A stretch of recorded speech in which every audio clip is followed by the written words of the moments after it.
Hey, what's going on, guys? Assad here, and in this tutorial I'm gonna talking about the set integer 16 method. So what it does, it stores a signed 16-bit integer, the value of that, and offset in the start of a data view. So what that means, if you created a buffer like this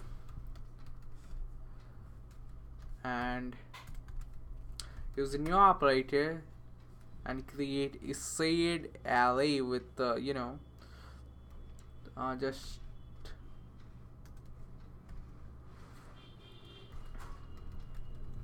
and inside that put the bits in numbers.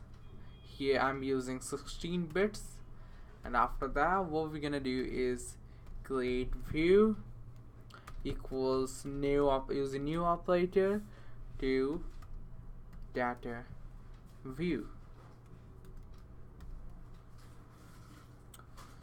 and when we're done with that, just pass buffer, and then view the view the prototype for the data view dot use, and now what we're gonna do is use the set integer method.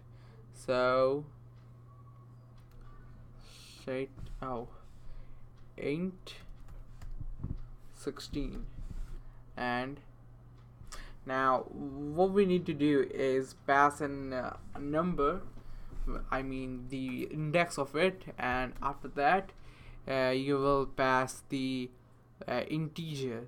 So here I'm passing the maximum 16-bit integer, which is 32767, and when we're done with that, just log it on a console, view dot get int. So what this method does is go hand in hand with the set int 16, and returns you the the integer which you have passed or already existed inside that.